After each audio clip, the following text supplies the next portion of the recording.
I'm Bradley Wiedmeyer. I'm a home care worker from San Francisco, and I'm running for SEIU UHW, United Healthcare Workers West Executive Committee, to represent the independent providers in San Francisco home care, the consortium, and the Institute on Aging.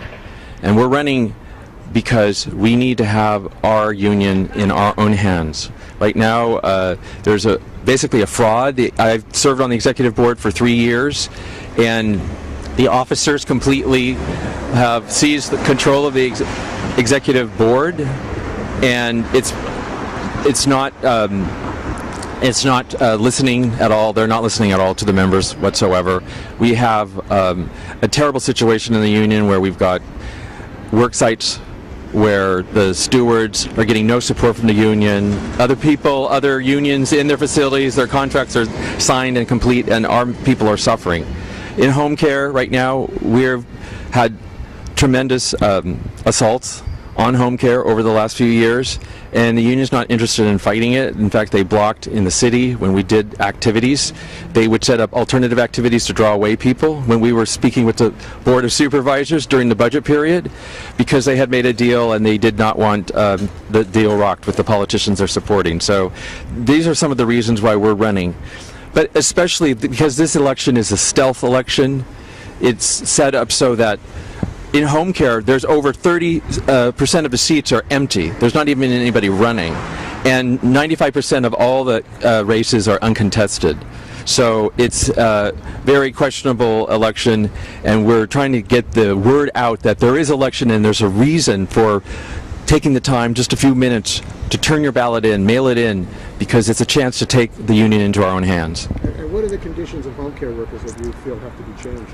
Oh my God! I was just looking at San Francisco, for instance, has requirements for paid sick leave, but home care independent providers have no ability to even take a day off if they're sick.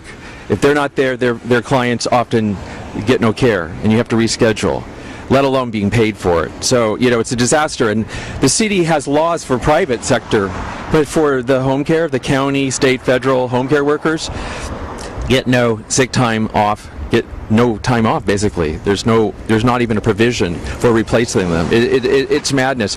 The state has cut across the board 8% on home care, so basically it's like a speed up or a wage cut where we have the same work and we are expected to continue with the wage cut.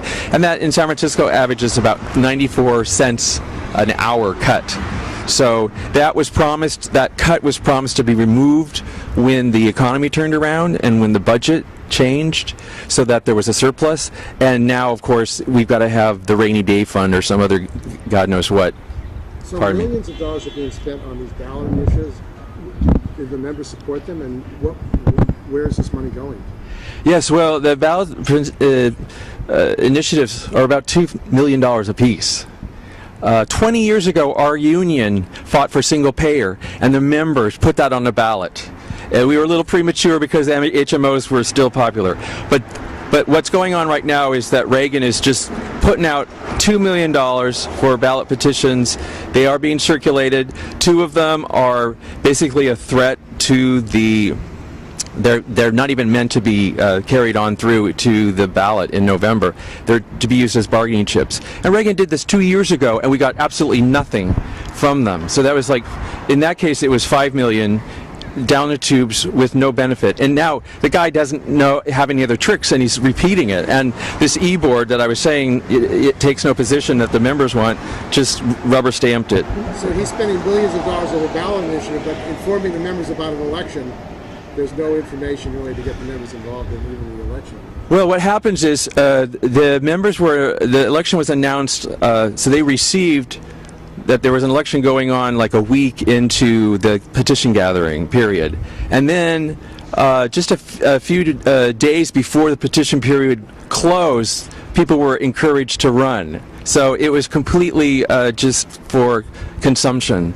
So that's the issues that we're facing in the stealth election, and it's tragic because supposedly we have the biggest executive board in the country, 350 members, but Reagan, against the bylaws and Constitution says that you're not a governance board. When the Constitution, the bylaws say that E-Board is the highest decision-making body of the union, Reagan isn't even consulting the E-Board anymore. I mean, he used to go through some kind of motion, but we haven't even actually really voted on any of the initiatives that he's taken recently. It's just acquiescence. Anybody have an issue against it? And that's the way he's governing now. San Francisco is one of the higher paid counties, and we have members who, up in the gold country, who are making minimum wage, the state minimum wage. It's $8.25. We're making $11.75. Well, like hours, home care. I've had clients in and out of the hospital. It was under $16,000. We have, out of 300 staff members, we have 20%, 60 making over $100,000 a year. Almost 200,000. Dave Reagan, the president, and his closest advisors make more than anybody else. The next constitutional officer is the vice president, and he doesn't make as much as Dave Reagan's advisors. So, it shows right there that, even the rest of the officers are pretty much window dressing. Dave Reagan's two closest, highest advisors came from another union, a union whose president is facing several hundred years in jail for robbing, stealing money from home care workers. And these guys did nothing to expose it, to correct it, to address that. It all happened on their watch, and they've never come clean on what the whole story is. It's still in the courts, the sentencing. I think there's an appeal, but Tyrone Freeman is expected to be put away for a good time. They have the politics that he has, which is the interest that they have is support the conservative business establishment and align with them politically in the state. That's their strategy, that the legislature is a command situation and that we need to support the main body of the Democratic Party in the legislature. There's an organization that perfectly reflects this and their politics. It's called the Alliance for Jobs and Sustainable Growth. It's supposedly a labor organization, but it's run basically by the Chamber of Commerce and their Committee on Jobs, and it draws in the most conservative unions. Members of this organization include the Golden Gate Restaurants Association, and which is restaurants, who attacked the San Francisco health plan, which our home care members rely on for our health care. They fought that health plan all the way to the U.S. Supreme Court to stop what we wouldn't have been able to have a health plan if they had won. Also, BOMA, yes, the Building Owner Management Association is also a strong voice on that, and they are doing everything they can to weaken and eliminate rent control, which is the basis for not only our home care members, but most of our members in San Francisco being able to reside in the city and in the other counties in the Bay Area that have rent control. They've set up a sort of rump political committee that they finally maybe have like one person that has acquiesced to it, and that's how they work in all their committees. They basically set up one person to rubber stamp.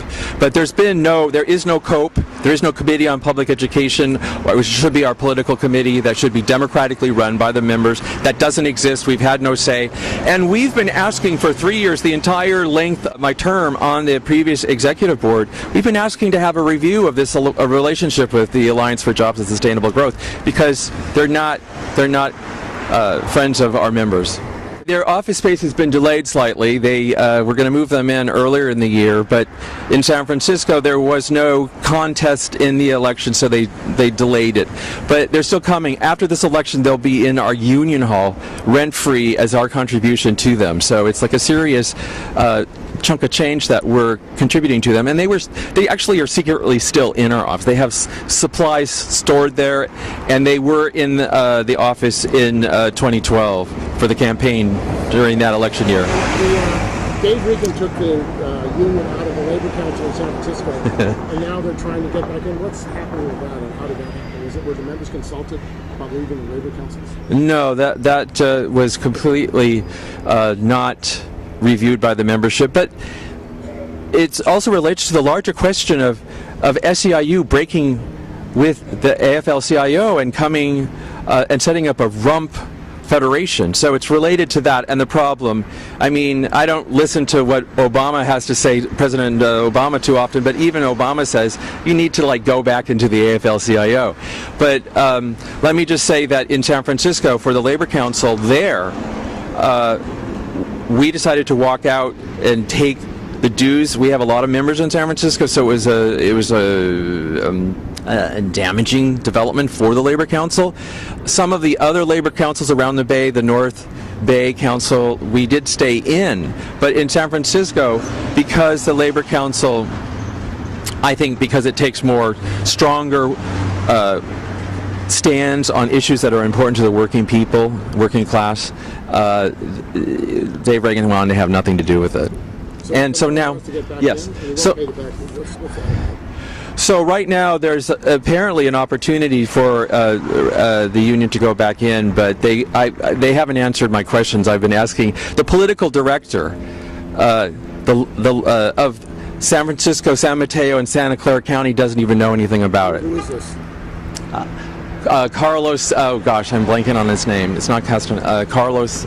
But he replaced Leon Chow, and he has a larger position because he has all three of those counties down the peninsula to San Jose, and he is not aware of what's happening with Labor Council in San Francisco. So I mean, it's all decided at the top, and they consult no one and they answer no questions. I pestered them for quite a while about the Alliance moving into the building, and they finally did admit after a month of effort that, oh yes, they're coming, and wouldn't it be great if an organization like that backed up our home care members on like our health care. It's like, well, that's not going to happen with the members in that group. There are whole counties with no one running from home care, and our largest counties having no candidates or less than half of the candidates even running is because the members see that the executive board is a fraud. I am for a large executive board if it was for real, and self-organization is really important of the membership, but that's blocked at every angle for home care. The union bylaws and constitution say that there should be a home care council, and Reagan's blocked that, says that our home care leaders are not stewards, are not leaders, basically. And so... He's a leader. I'm sorry. Yes, yes, oh yes. He's a leader, and he's paid well to be a leader. His salary is $199,000. Plus expenses.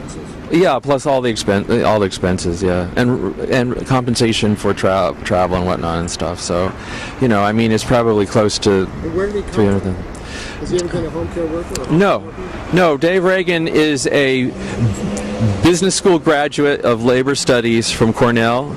He was hired directly into the international office, and he's never been a worker. He's never been in healthcare. And, you know, he moved up the chain of being a professional SEIU officer. And who was he appointed by? He was hired by Woodward, who's one of the top executive vice presidents.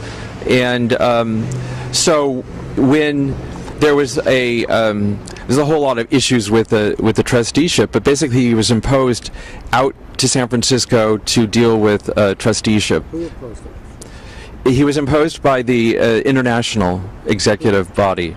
At that time, it was Andy Stern. Andy Stern is a emeritus professor of the business school at Columbia in labor studies, of course. And he's also on the board of a privatized anecdote company when the federal government privatized the Defense Department's biodefense program of manufacturing of antidotes to terror. He was put on the board of that company, and he makes, you know, probably 6-7 figures, probably. Our election is taking place. The vote count will take place on the 21st of March. Members need to get those ballots so that they have arrived on the 20th. So, like the 18th, get it in the mail. It's paid, prepaid. It's worth using. Use this ballot. Vote for somebody other than Dave Reagan and his whole crew. Vote for the United Membership Slate, because we're members that are workers that are fighting for you and for having a say and control of our organization, and we'll benefit from that. Thank you. Agostopoulos. I'm a candidate for the 2014 presidential election for SEIU UHW. What are you running for? I said I'm a presidential candidate. I work at Kaiser Permanente. I'm part of the Kaiser division inside the union. I also serve on the statewide board as the Kaiser Division Finance Officer currently. And I've been in the role since we fought for that to be a reality, so in essence, there's an advisor's position inside the executive board. People aren't really aware that we implemented a new type of structure, post-trusteeship. And for all looks and accountability, we have wings outside of the voting body that are called advisors. We have on the right side, if you will, the ethics officers, one for each division. And on the other side, we have finance officers to oversight and use as controls, make sure that we don't misuse funds. What the member needs, essentially, what we hear resoundingly is our mission statement, which is to bring accountability to membership, to bring a democratic processes that are transparent. Now we can say to each other, look, this is the mechanism in which we can have faith in. What we need right now is being dictated by Dave Reagan and company, which is another shadow organization, if you will, inside our local, by his top advisors that don't even come up as public officials in salaries that we can even think to. So, who are these people? Well, for instance, I heard you speaking with Bradley about Steve Trossman and so on and so forth. And who is he? Bradley stated who Steve Trossman is, and I would hope that people that are interested in this video understand that he and other people that we are maybe not even aware of are operating behind the scenes and on behalf of United Healthcare Workers, and that's 150,000 souls. That's very important. I think that you should at least tip a hat to and give some sort of accountability when asked.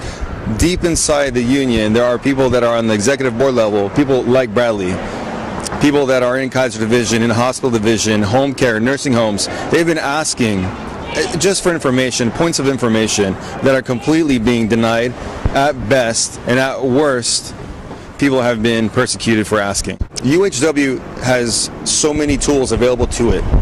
One of the biggest unifying factors of UHW, labor councils, Rotary clubs, you name it, Cub Scouts, they are all microcosms of a democratic process.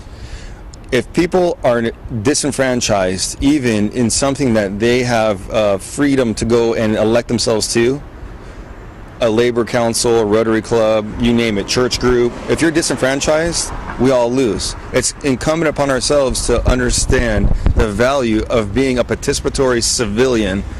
So you're in favor. So you're in favor of election to labor councils and rank and file having the right to be elected to all these positions. Look, all those have been in place for a good reason. They didn't come out for because they're just happy, good, fuzzy, warm ideas. Those came out of those councils, and being people elected to those councils that represent labor. Those things are there for safeguards of the everyday person. The issue is, are we responsible for the success and or failure of that? I don't think so. So in terms of a blood drive, we should lend out our resources to help with blood drives. I think that's a great thing. It helps everybody. Are we supposed to feel responsible when blood is short and say United Healthcare Workers should be held accountable for the lack of blood inside the blood banks? That's in a kernel of a message that we see in our different organizations or divisions within Kaiser, hospital, home care, nursing homes, and Kaiser.